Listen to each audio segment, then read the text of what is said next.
के ऊपर। एंड दोस्तों ये वीडियो मतलब लिटरली बनाते वक्त मुझे बहुत ही ज़्यादा खुशी होती हुई देखने को यहाँ पे मिल रही है। मतलब अलग अलग टाइप के ब्रेकिंग न्यूज़ में हमेशा कवर करते रहता हूँ। और दोस्तों आप सभी लोगों को पता है कि ब्रेकिंग न्यूज़ के अलग टाइप भी होते हैं। मतलब अनऑफिशियल ब्रेकिंग न्यूज़ भी होती है, जिसको हम लोग क्या बोलते हैं कि ये खबर रिपोर्ट के जरिए आई है करके।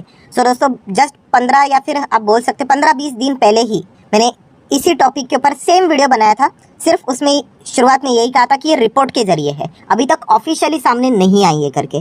पर दोस्तों आज के दिन की बात करें तो यस दोस्तों ये खबर हम लोग को ऑफिशियली आते हुए देखने को मिल रही है। एंड उसके बाद ये जो स्टॉक का नज़ारा हम लोग यहाँ पे देख रहे हैं वो मतलब कमाल ही हो गया। सो डेफिनेटली अगर आपको पुराना वाला वीडियो देखना है कि 15-20 दिन पहले वाला, तो उसका लिंक मैं ऊपर आई बटन पे देता हूँ, उसमें जाके वापस डिटेल में स्टडी करना अगर आप इंटरेस्टेड होंगे तो इस कंपनी से रिलेटेड, क्योंकि वहाँ पे मैंने और भी ज़्यादा बेहतर वे से आप लोगों को समझाया है।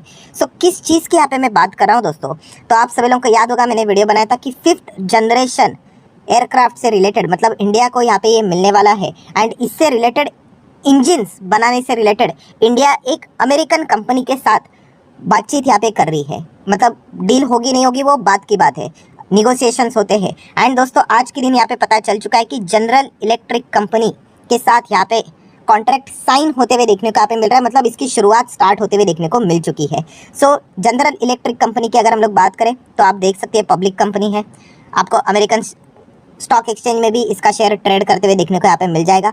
एंड अगर मैं इस कंपनी की अगर मैं बात करूँ, ठीक है, तो इनका आप देख सकते हैं प्रोडक्ट कि ये कंपनी क्या क्या बनाती है।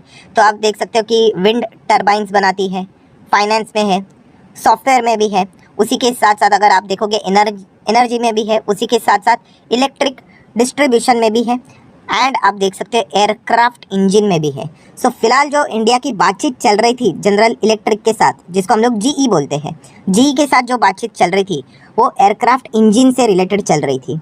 सो होगा नहीं होगा इसी से रिलेटेड आपको पता है मल्टीपल निगोशिएशंस करने पड़ते हैं। एंड फाइनली हम लोग यहाँ पे कह सकते हैं दोस्तों कि जनरल इलेक्ट्रिक के साथ बहुत ही ज़बरदस्त पॉजिटिव टॉक हो चुका है। एंड फर्स्ट कॉन्ट्रैक्ट साइन भी होते हुए देखने को मिल चुका है। सो आने वाले समय में हम लोग को यहाँ पे प्रोटोटाइप मॉडल भी देखने को मिल जाएगा। अभी प्रोटोटाइप मॉडल क्या होता है कि जैसे कि आपने देखा कि 5th जनरेशन एयरक्राफ्ट बनाना है, इससे रिलेटेड इंजन चाहिए। सो इससे रिलेटेड एक बेस मॉडल बनाना पड़ता है, ठीक है। वो बेस मॉडल बनाया जाएगा एंड सामने वाले को दिखाया जाएगा कि देखिए ठीक है कि नहीं। फिर वो बताएगा कि इसमें ये चेंजेस करने चाहिए, वो चेंजेस करने चाहिए, ये पार्ट ठीक है, वो पार्ट ठीक है। एंड फिर फाइनल मॉडल हम लोग को आते हुए देखने को मिल जाता है। सो प्रोटोटाइप मॉडल से रिलेटेड सारी चीज़ें अभी हम लोग को वर्क करते हुए देखने को मिल रही है, जिसके लिए 4-5 साल यहाँ पे लगते हुए देखने को मिल जाएंगे। एंड आप यहाँ पे देख सकते हैं दोस्तों मेक इन इंडिया के तहत यहाँ पे भारत एंड जीई के बीच में ज़बरदस्त कॉन्ट्रैक्ट साइन होते हुए देखने को मिल चुका है। तो ये इंजन कौन सा रहेगा दोस्तों, G404।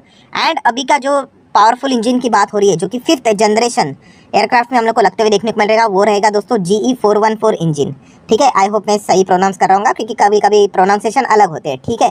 बट बताने का मकसद क्या है दोस्तों कि एक बहुत ही ज़बरदस्त मेगा डील हम लोग को साइन होते हुए देखने को यहाँ पे मिल रहा है। एंड ये 5000 करोड़ की डील है दोस्तों। सो और ऐसे नहीं है कि आप मतलब बोलते हैं ना कि ये तो वर्ड्स पढ़ने की तरह हो गए। मैं अभी तक जो बात बोल रहा हूँ कि इंडिया और इनके बीच में यहाँ पे कॉन्ट्रैक्ट हो रहा है, डिफेंस से रिलेटेड डील हो रही है, ये तो ऊपर ऊपर की बात हो गई ना। अब बिटवीन द लाइन समझो दोस्तों कि इंडिया डिफेंस से रिलेटेड कितना एग्रेसिवली आगे बढ़ रहा है, ये मैं बताने की मेजर कोशिश कर रहा हूँ कई टाइम से। और यही चीज़ हम लोग को फिलहाल देखने को मिल रहा है। और जैसे मैंने कहा दोस्तों, इससे रिलेटेड जो फर्स्ट फेज़ है या फिर आप बोल सकते हैं पहला जो कॉन्ट्रैक्ट है वो साइन होते हुए आज ही देखने को मिल चुका है, ठीक है। अभी आपने सोचा होगा सर आपने बोला फर्स्ट फेज़, तो फाइनल फेज़ कब रहेगा। तो दोस्तों आप सभी लोगों को पता है हमारे प्राइम मिनिस्टर नरेंद्र मोदी जी का अमेरिका में दौरा है। कब है, जून में ही है, अभी इसी मंथ में। सो दैट्स इट दोस्तों, हम यहाँ पे कह सकते हैं कि इसी से रिलेटेड सारी चीज़ें हम लोग को फाइनलाइज अभी यहाँ पे इनके जून के दौरे में अमेरिका में जो रहेगा वहाँ पे देखने को मिलेगा। मतलब क्या है कि प्राइम मिनिस्टर नरेंद्र मोदी जी ये जो अमेरिका में उनका दौरा होगा, ठीक है, बाइडन के साथ वो मिलेंगे, तो सबका फोकस एक ही शेयर के ऊपर रहने वाला है, वो है हिंदुस्तान एरोनॉटिकल्स लिमिटेड। यस, आज के दिन ये जो सेंचुरी लगाई है एचएल ने लगभग 4% की तेजी, ये जस्ट एक शुरुआत है दोस्तों। ये तो कुछ मतलब बोलते हैं ना अभी तक स्टार्ट भी नहीं हुआ है। मतलब आप प्राइसिंग देखकर मत चलना। प्राइसिंग मतलब क्या होता है कि चार्ट पैटर्न ऐसा ऊपर है करके तो एकदम टॉप लेवल पे गया, ऐसी कोई बात नहीं होती दोस्तों। अगर कंपनी का बिजनेस बढ़ते ही रहा बढ़ते ही रहा बढ़ते ही रहा बढ़ते ही रहा बढ़ते ही रहा तो एक कब का 10,000 भी पार हो जाएगा, आपको पता भी नहीं चलेगा, ठीक है। हाँ, मल्टीपल साइकिल्स आएंगे, थोड़ा चलेगा गिरेगा, वो होता रहेगा, but believe me it just a beginning. बहुत कुछ अब हम लोगों को डिफेंस सेक्टर में बड़ा डेवलपमेंट देखने को यहाँ पे मिलने वाला है। एंड सरकार की कुछ रणनीतियाँ होती है दोस्तों, कि जैसे बोलते हैं ना, सरकार की ये पॉलिसी होती है, वो पॉलिसी होती है। कुछ पॉलिसी ऐसी होती है जनरली मुझे अच्छा नहीं लगता है कि ठीक है यार ये क्या कर रहे हैं, बट ये जो डिफेंस की जो पॉलिसी है ना सरकार की, ज़बरदस्त है। मतलब इस राह पे चलना ही पड़ेगा, आपको आत्मनिर्भर बनना ही पड़ेगा, तभी जाके आप कह सकते हो ना, मतलब डिफेंस के ऊपर आप नहीं निर्भर रह सकते ना दूसरों के ऊपर। तो एचएल जैसी कंपनीज हम कह सकते हैं दोस्तों, कमाल का परफॉर्मेंस यहाँ पे देते हुए देखने को यहाँ पे मिल रहे हैं। आज ही के दिन कितना भागा है, 121.4% की तेजी। एंड दोस्तों अगर देखा गया, थोड़ा आपको बुरा लगे तो बुरा लगे, बट हकीकत ऐसी होती है दोस्तों, हम बहुत पीछे अभी भी। किसके कंपैरिजन में? चाइना के। किस चीज़ से रिलेटेड? डिफेंस स्पेंडिंग से रिलेटेड। चाइना का बजट है डिफेंस का अप्रॉक्सीमेटली 225 बिलियन। अगर आप इस चैनल को फॉलो करते हैं तो आपको ये रट्टा हो चुका होगा, क्योंकि मैं जो जो इंपॉर्टेंट चीज़ें रहती है वो रिपीट करते रहता हूँ, ताकि अब वो आपके दिमाग में फिट बैठे। कितना है चाइना का बजट डिफेंस का? 225 बिलियन डॉलर। हमारा कितना है? केवल 72। बहुत कम है, बहुत। मतलब 70 को आप 3 से मल्टीप्लाई करो तो कितना होता है? 21 के रेंज में। और चाइना का कितना है? 225। मतलब 1/3 है हमारा उनका बजट के हिसाब से बात करें। सो ऑब्वियसली अगर चाइना को टक्कर देना मतलब ये नहीं होता है कि लड़ाई करने बैठ जाओ, बट अगर आप ज़्यादा डिफेंस से रिलेटेड ये सारी चीज़ें करोगे, ठीक है, सो मतलब सामने वाला पार्टी सोचता है ना कि पंगे ले या ना ले, ठीक है। सो एंड आप दूसरों के हिसाब से नहीं चल सकते कि हम बाहर से इंपोर्ट करवाएंगे और लड़ने की बात करेंगे, वरना यूक्रेन जैसी हालत हो जाएगी। आप देख सकते हो अमेरिका क्या कर रहा है यूक्रेन के साथ, वो लड़वाते रहेंगे, उनके साथ हथियार प्रोवाइड करते रहेंगे। सो अगर सक्षम बनना है तो आपको आत्मनिर्भर बनना ही पड़ेगा। एंड फिलहाल इसमें कोई शक की गुंजाइश नहीं कि सरकार की फिलहाल की जो पॉलिसी चल रही है डिफेंस से रिलेटेड, अफलातून है। और भी बढ़ना चाहिए, तो 72 कुछ भी नहीं है दोस्तों। इसका फर्स्ट फेज तो 100 बिलियन डॉलर तक तो जाना ही चाहिए, फर्स्ट में बोल रहा हूँ। उसके बाद धीमे धीमे बढ़ाना है इसको 150 200 तक। और ये जो 100 बिलियन की भी मैं बातें कर रहा हूँ, वो भी बाहर की कंपनीज को नहीं मिलना चाहिए, आत्मनिर्भर हमारे देश की कंपनीज को मिलना चाहिए। इसलिए डिफेंस कंपनियां देखो क्या पागलों की तरह भाग रही है, क्योंकि उनको भी पता है कि सरकार हमें ही ये कॉन्ट्रैक्ट देने वाले हैं। ठीक है, कुछ फेल्स हो जाएंगे, बहुत सारे हम लोग कुछ ना कुछ चीज़ें देखने को मिल जाते हैं ना। आप जब ट्राई करने जाते हो फेलियर तो आएगा ही आएगा, बट आप स्टार्ट करोगे तो आपको रिजल्ट ज़रूर मिलेंगे। सो एचएल जैसी कंपनी पहले भी मैं आपको बता चुका था, ये बहुत अच्छा कर सकती है करके। अगर आपको पुराना वीडियो देखना है, जो लोग अभी अभी आते हैं पूछते हैं कि सर पुराना वीडियो दिखा दो, तो लिंक ऊपर आई बटन पर दे देता हूँ। तभी भी मैंने आप लोगों को कहा था कि आप चाहो तो इसको स्टडी कर लेना, या आगे बढ़ सकता है। मैं रिकमेंडेशन नहीं देता हूँ, ऑब्वियसली आप सेबी के गाइडलाइंस के हिसाब से ऐसा कर भी नहीं सकते, बट यस सिखाने के हिसाब से अगर मैं बात करूँ, चैनल खोला ही किसी लिए, आपको सिखाने के लिए। अगर आपको सिर्फ पैसों से मतलब है तो म्यूचुअल फंड तो है ही आप लोगों के लिए। सो हिंदुस्तान एरोनॉटिकल्स लिमिटेड बिजनेस समझ में आना चाहिए दोस्तों। सरकारी कंपनी होने के बावजूद इसमें हम लोगों ने ज़बरदस्त यहाँ पे मतलब कह सकते हैं सक्सेस यहाँ पे दिखाया है।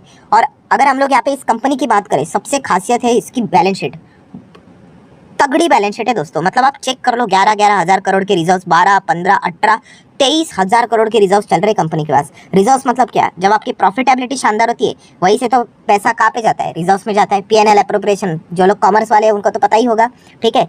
सो लॉन्ग टर्म बोरिंग की अगर हम लोग बात करें, जीरो। शॉर्ट टर्म बोरिंग की बात करें, जीरो। इतना तगड़ा एयरक्राफ्ट बनाने वाली कंपनी के ऊपर 1 रुपए का भी कर्जा नहीं। एंड कर्जा लिया तो भी कोई पाप नहीं है, क्योंकि बहुत ही अच्छी तरीके से कंपनी बिजनेस कर रही है। और अगर एक्सपांड करना है तो शायद से कर्जा लेना भी पड़े, बट जरूरत भी क्या है, कंपनी के पास फ्री कैश भी ऐसे ही 20-20 हज़ार करोड़ का पड़ा हुआ है, कैश एंड कैश इक्विवेलेंट। सो बहुत ही तगड़ी बैलेंस शीट है, full 5 star 10 star balance sheet हम लोग बोल सकते हो। कंपनी के रेवेन्यूज को देख लेना, अच्छी तरीके से ग्रो हो रहे हैं। कंपनी का प्रॉफिटेबिलिटी देख लेना, अच्छी तरीके से ग्रो यहाँ पे होते हुए देखने को मिल रहा है। मतलब बहुत ही शानदार परफॉर्मेंस हर जगह पे देखने को मिल रहा है। एक टाइम पे कंपनी का प्रॉफिट था 2300 करोड़, आज है लगभग 5824 करोड़, राइट। उसी के साथ साथ अगर हम लोग शेयर होल्डिंग पैटर्न को देखोगे तो 75% प्रमोटर के पास थे। तो आपको पता ही है 75 से थोड़ा ज़्यादा, बट रूल तो रूल होता है, 75 के नीचे जाना चाहिए। तो हाल ही में सरकार ने ओएफएस लाया था, और उसके बाद देखिए वो वाला भी एक जो लटकती हुई तलवार थी, टेंशन था हमारे बीच में कि मैंडेटरी ओएफएस आएगा, वो आ भी गया। बट वो ओएफएस का रिस्पॉन्स इतना तगड़ा था, बड़े बड़े प्लेयर्स मतलब एक के बदले मतलब एक शेयर कंपनी देने के लिए रेडी है प्रमोटर, तो उसके बदले 4 एप्लीकेशन भर दिए गए थे। इतना ज़बरदस्त रिस्पांस देखने को मिला। ग्रीन शो ऑप्शन की बात हो रही थी, राइट, इतने टॉप लेवल पे भी। तो इससे ये पता चलता है कि बिजनेस तो बहुत सॉलिड है कंपनी का। एफआईएस भी देख सकते हैं 9%, डीआईएस देख सकते हैं 13%, पब्लिक 4 से 5% ही देखने को मिल रही है, राइट। सो ओवरऑल अगर हम लोग बात करें इस कंपनी के स्ट्रक्चर का, एकदम तगड़ा एकदम ज़बरदस्त स्ट्रक्चर है। अभी इतनी मीठी मीठी मैंने बातें तो की, अभी रिस्क फैक्टर की भी बात कर लेते हैं। मतलब ऐसी कौन सी चीज़ है कि जो इस कंपनी को मतलब तकलीफ दे सकती है? तो एक ही चीज़ है दोस्तों जो मैं मल्टीपल टाइम बोल चुका हूँ। यस, नाम देखो, प्रमोटर क्या है? President of India. मतलब ये गवर्नमेंट कंपनी है, और गवर्नमेंट आपको पता है कि कभी कभी उल्टे फुल्टे डिसीजंस ले लेते हैं, ठीक है। इसके चलते क्या हो जाता है, अपने ही कंपनी के वो बैंड बजा देते हैं। आईआरसीटीसी आप देख सकते हैं, देखिए आईआरसीटीसी कोई बर्बाद नहीं हुआ है, बट उसका मोमेंटम खुद ही सरकार ने ही तोड़ दिया, ठीक है, पहला कन्वीनियंस फी यस बोला, फिर बाद में विड्रॉ कर लिया। ऐसे करते करते क्या हो गया, जो बड़े प्लेयर्स है उनका कॉन्फिडेंस चला जाता है, बोलते हैं ये क्या है, खुद ही डिसीजन नहीं ले पा रहे, अनसर्टेनिटी है करके। सो ये सबसे बड़ी रिस्क है इसमें। वरना मतलब जो मैं इसके पहले भी आपको क्लियर कट आराम से बोल चुका हूँ कि ये स्टॉक 10,000 भी जाएगा अगर सरकार उंगली नहीं करती है तो। उल्टे फुल्टे कोई डिसीजन लेंगे तो खुद ही आप अपने बोलते हैं ना पैर के ऊपर कुराड़ी मार रहे हो। तो ऐसा अगर कुछ हो गया तो ही इस कंपनी को दिक्कत हो सकती है, वरना बाकी सब कुछ बढ़िया है। प्योर मोनोपोली कंपनी है। इंडिया में वैसे तो हवाई जहाज बनाने वाली कोई कंपनी है नहीं, ऊपर से एयरक्राफ्ट से रिलेटेड तो कोई नहीं है, सिर्फ एक ही है HAL। जो मैं बार बार आपको कहता हूँ ना कि अगर सरकार को कोई फाइटर जेट बनाना है, हेलीकॉप्टर बनाना है, तो एक ही PM के ऑफिस से एक ही ऑफिस में फ़ोन जाएगा, वो है HAL के हेड ऑफिस में कि हमें इतना इतना ही चाहिए करके। डिफेंस से रिलेटेड किधर कॉल जाएगा तो HAL के ही हेड ऑफिस में जाएगा, क्योंकि कोई और है ही नहीं। और सिर्फ बनाते नहीं है, उससे से साथ साथ रिपेयर्स एंड मेंटेनेंस का भी सर्विसेज प्रोवाइड करते हैं।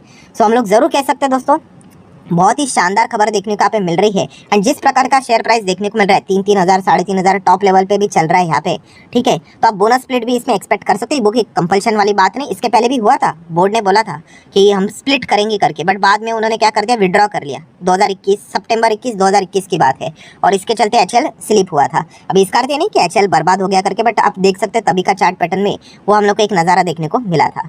बट अल्टीमेटली अगर हम लोग यहाँ पे बात करें तो कंपनी बहुत ही कमाल का परफॉर्मेंस दे रही है। एंड अभी हमारा नेक्स्ट टारगेट क्या है दोस्तों, नेक्स्ट टारगेट यही है कि प्राइम मिनिस्टर नरेंद्र मोदी जी का जो विजिट रहेगा US का, ठीक है, वहाँ पे इससे रिलेटेड जो अंतिम फेज रहेगा जनरल इलेक्ट्रिक के साथ, वो साइन अगर हो गया तो चलिए दैट्स इट। 5th जनरेशन से रिलेटेड, इंजन से रिलेटेड निर्माण यहाँ पे भारत में होते हुए देखने को मिलेगा। एंड वो भी बताना चाहूँगा, लगभग 100 इंजन की बात हो रही है दोस्तों, ठीक है। इसमें ऊपर नीचे चीज़ें हो सकती है, बट जो मेजर चीज़ है इसकी शुरुआत हम लोग को होते हुए देखने को मिल रही है। एंड आपको वो एक चीज़ तो और पता ही है, जिसके लिए हम तो कई से, मैं तो एटलीस्ट पर्सनली कभी से इंतज़ार कर रहा हूँ। Yes, export. हमें हमारा तेजस एयरक्राफ्ट से रिलेटेड जो चीज़ें हैं वो एक्सपोर्ट करनी है। उससे रिलेटेड जिस दिन खबर आएगी ना दोस्तों, बिलीव मी, ये तो 100-150 मतलब ये तो कुछ भी नहीं है, एकदम रॉकेट की तरह भागेगा। बट वो होना चाहिए, बहुत बड़ी डील होगी। जब होगी देखा जाएगा होता है नहीं होता है करके। बट फिलहाल HAL में हम लोग कह सकते हैं दोस्तों, जो चीज़ों का हम लोग इंतजार कर रहे हैं, एक एक चीज़ें हम लोग को सच साबित होते हुए देखने को यहाँ पे मिल रही है। सिर्फ फिंगर क्रॉस करो कि कुछ अनाप शनाप चीज़ें होनी नहीं चाहिए, सरकार ने कोई उल्टे फुल्टे डिसीजन नहीं लेने चाहिए। अगर देखा गया तो इसका मोमेंटम बहुत ही शानदार तरीके से ऐसे ही आगे बढ़ते हुए देखने को यहाँ पे मिल जाएगा। वैल्यूएशन की भी बात करें, सब कुछ ही बढ़िया नज़र